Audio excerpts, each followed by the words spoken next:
Good morning sa ating lahat mga kaibigan. Andito na naman tayo sa ating usapang magmamanok po.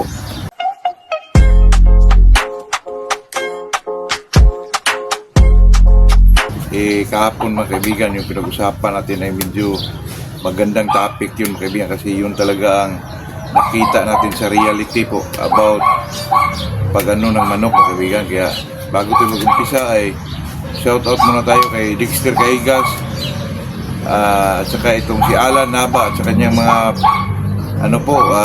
yung mga niya sa Kalangyawan, Karkar, Cebu, Naba family po, at itong si VBP Vincent. Bago natin talakayin kung anong kaibigan, ay sagutin muna natin itong tanong ni Dexter Caigas po na hindi daw kumakain na ng pellets pagdating ng 8 days po. Ako naman dyan mga kaibigan, lalo na pag nagkondisyon ko sa isang manok. Ako mga kaibigan, pag magkondisyon ako ng isang manok, pinipili ko talaga yung manok na talagang madaling matunawan po. At saka magmakinilya kung kumakain mga kaibigan. Kaya yung sinasabi ko yan dati mga kaibigan, lalo na pag breeding natin, ay pinipili ko talaga yung budgak na talagang grabe kumakain po. Kasi itong sinasabi ni Dexter Caigas, ito yan, na may mga manok na pagdating ng mga 5 days before the fight, or hindi na kumakain yung manok mga kaibigan, hindi na kumakain yung mga butil, yung mga liso-liso mga kaibigan, yung sa mga bilog-bilog po sa sa Royal Pansy mga kaibigan. Hindi kainin yung mga bilog-bilog, yung na lang, yung mga parang pinipili niya mga kaibigan, pellets o cracker na lang, mga ganun ba. Mahirapan tayo doon mga kaibigan, lalo na pag ka, carboloading ka, siyempre cracker ng pinakadami doon, yun ipakain mo sa kanya para mag-upload ka ng carbo sa kanila mga kaibigan, para paglabas ng sugar, maging energy nila. Kaya mahirapan tayo dyan mga kaibigan. Kaya ako, may mga manok kasing ganyan mga kaibigan, na pagdating sa pinakadulo na po, yung kaibigan ko dyan, talaga subo niya mga kaibigan.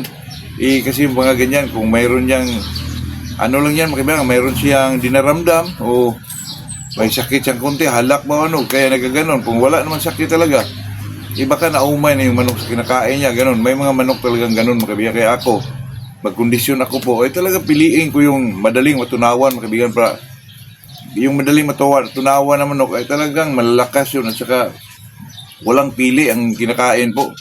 Hindi magpili mga kaibigan, talaga kainin lahat po. Kaya yun mga kaibigan, kaya yan, Dexter Caigas, hindi talaga yan may iwasan na ang iba pagdating sa pinakadulo, ang ko na lang dyan ay piliin mo na lang yung manok talaga na medyo magbakinilya kung kumakain po, at saka madaling matunawan mga kaibigan. Kaya sa atin dyan, ilang bisis ko rin yan na naranasan po, na pagdating ng mga 5 days, 6 days, hindi na kumakain yung manok mga kaibigan, patimi-timi na lang po, nakakadismaya yung ganun mga kaibigan. Kasi ang sarap ng mga hinanda mong pagkain para sa kanila, lalo na pag mag-carboloading ka na. Kasi iba yung mag-carboloading mga kaibigan, pagdating ng medyo dinagdagan mo yung raccoon doon, dami ng raccoon, para talaga mag-load ka ng carbo sa kanila po. Kasi yun naman talaga mga kaibigan. Pero sa akin mga kaibigan, hindi na ako mag-carboloading ngayon. Kung ano yung kinakain nila dyan sa conditioning, yun na yun hanggang sa dulo po. Pero depende na lang yun sa manok mga kaibigan, depende na lang sa akin kung gusto ko pa bang mag-carboloading. Pero sa akin, hindi na talaga mga kaibigan. Kasi ang carboloading naman kaibigan, ang inaano dyan para makapag tayo ng medyo sweet sa kanila, o glucose, sugar.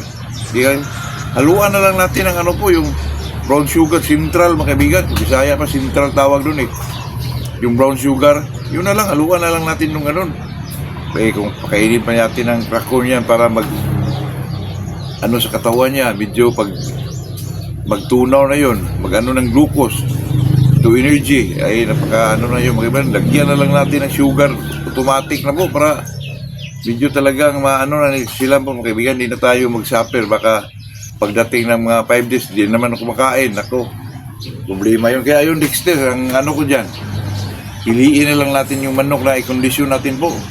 Kasi kahit gaano kagaling yan, pagdating ng dulo, hindi na kumakain, talagang nakakadismaya yun mga kaibigan. Kaya sa akin po, pag mag-condition po ako, talagang pinipili ko po yung manok na talagang talagang medyo nagmamakinilya kung kumakain po.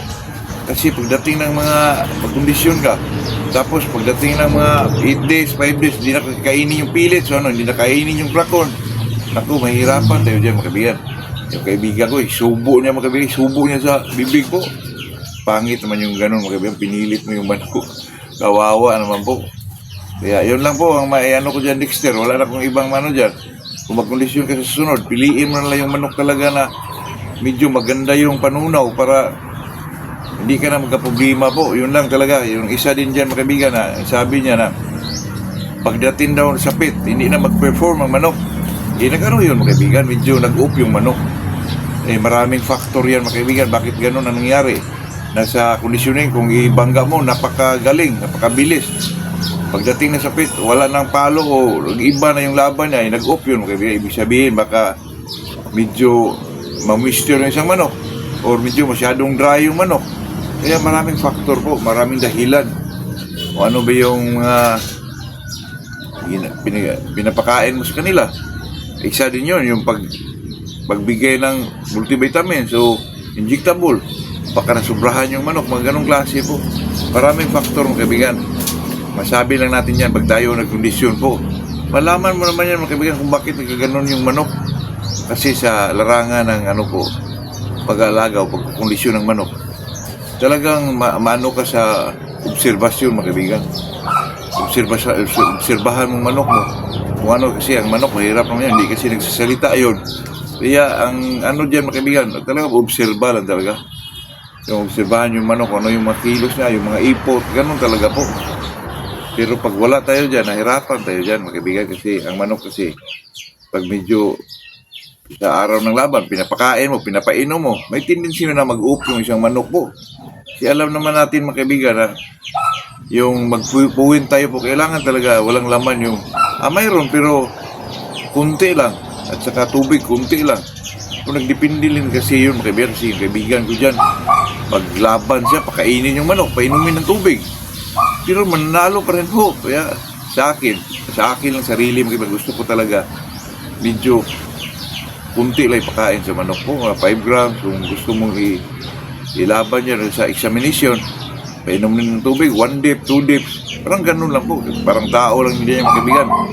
Boxer ka tapos busog ka lumalaban baka magsuka ka pa doon, mga kaibigan. Totoo yan po. Kaya instinct, common sense na lang po, mga kaibigan. Pero yung kaibigan, kung mahirap naman yun, sawayin yung kaibigan, ay talagang talagang mag-ergo pa kayo doon. Bayaan mo na lang kasi yun ang niya yun ang pananaw niya, at saka may isa-isa tayong paniniwala, mga kaibigan. Huwag natin yung depende na lang sa kanya, mga kaibigan, kung sa dulo matuto ba siya o hindi po. Lalo na pag isang tao ay medyo magarbo, mga kaibigan, ako talagang mahirapan ganyan po bilang isang magmamanok, mga kaibigan. Yung gusto mo yung sarili mo lang masusunod, ako mahirap yun kasi ang tinitingnan natin dito sa mga kaibigan, sa pagmamanok po ay matuto tayo, marunong tayo mag-adapt sa style ng iba, kung ano yung mga pamaraan nila. Kaya kung ano yung hindi mo gusto, huwag mong kunin po. Yung mga nagustuhan mo lang, yun ang ipasok mo sa system mo, mga kaibigan, sa bilang isang magmamanok po. At saka yung isang pinag-usapan natin kahapon, mga kaibigan, yung about sa taas ng isang manok, napaka-importante yun, mga kaibigan. Pero sinasabi ko palagi, mga kaibigan, may iba-iba tayong paniniwala po. May nag-comment kahapon na maganda daw yung medium sa stag. Totoo naman yun, mga kaibigan, pero hindi mo pa rin yung masabi, mga kaibigan, kasi ilang bisis ko na rin nakita, mga kaibigan, may stag derby po na nanalo yung medium mataas na manok. Totoo yan, yung mga medium ay talagang tinatalo po. Kaya sa atin dyan, mga kaibigan, ay obserba at saka seleksyon ng manok po. Kahit matataas ang manok po, pero may matinding cutting, doon tayo po. Paano tayo medium ang gusto mo, tapos mahina naman, kulang sa diin, diba? Kailangan yung kahit mataas yung isang manok, pero may cutting po. Naku, doon tayo po. Kasi ang pangalan ng mga kaibigan ay talagang cutting is the name of the game, sabi nila Sir Joey. Kasi tayo naman mga avid fan sa kanila, lalo na itong si Sir Joey po ay talagang kung mag-interview, napakagaling sa timing, sa tanong, naku, talagang matuto ka po. Kaya sa atin dyan, mga kaibigan, bilang isang magmamanok, observation at saka lang talaga common sense, mga kaibigan.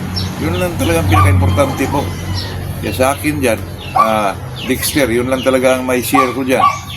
At saka wala na tayong ibang matapik dyan mga kaibigan. Depende na lang kung ano yung mga tanong sa iba. At saka sagutin din natin kung medyo may kunting alam din tayo. Yun lang naman po. Kasi bilang isang gilid-gilid boys, mga pumring magmamanok, ay talagang ganun lang tayo mga kaibigan. Hindi naman tayo mga big time dito.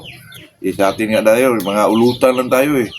Kaya sa atin mga kaibigan, katulad din yung isang yung kaibigan ko dito, talagang nag-irgo kami mga kaibigan tungkol sa yung mananalong broodcock at saka hindi mananalo. Kasi ang pinag-irguhan namin mga kaibigan yun daw anak na magaling at saka nananalo ay mag-anak din yun ng magaling at pananalo. Sa akin din mga kaibigan hindi po, kasi nagdepende na rin yun mga kaibigan. Kasi pag sinasabing gano'n na ang mga anak lahat ito, depende lang yun sa makalaban niya. Kung ang kalaban niya masyadong magaling din, hindi na siya matawag ng mananalo, matalo siya sa isang beses.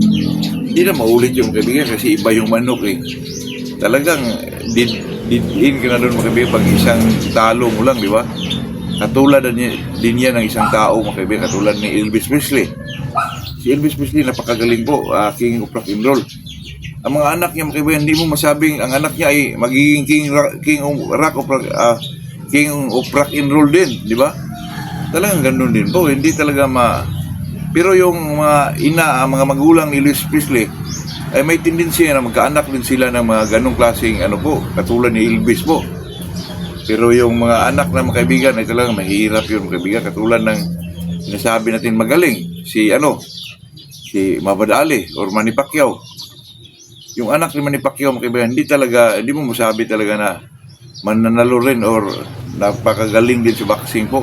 Bakit? Nakita naman natin mga kaibigan, mga anak niya ay hindi magagaling din mga kaibigan, hindi katulad talaga ni Manny Pacquiao. Pero yung mga magulang ni Manny Pacquiao mga kaibigan, makapag-produce pa rin yun ng katulad ni Manny Pacquiao po. Kasi sa genes yan mga kaibigan yun ang mga tinatawag mga kaibigan yung mga producer na broodcock mo, yung tinatawag nilang talagang kung ano yung nasa kanya, mamana talaga sa offspring po. Yung kalimutan ko mga kaibigan, may term doon yung prepotent mga kaibigan, na talagang kung ano yung mga katangian niya o karakteristik ng isang manok ay talagang may pasa niya dun sa anak niya mga kaibigan. Kaya yun po ay talagang natagalan kaming nag-irgo doon mga kaibigan, kasi hindi mo naman matis yung isang tao mga kaibigan kung ganun talaga paniniwala niya.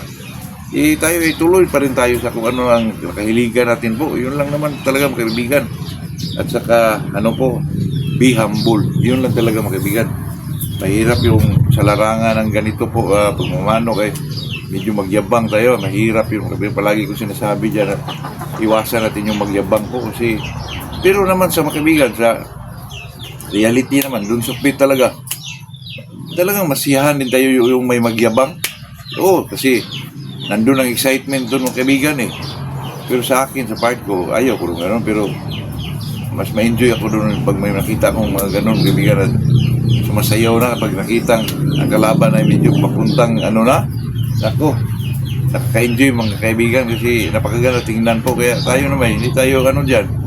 Pero sa atin, iwasan talaga natin yung magyabang po, kasi mahirap na mga kaibigan yung medyo tayo ang tayo ang mabukol. Yun lang mga kaibigan, ito lang talaga pag-usapan sa araw na to.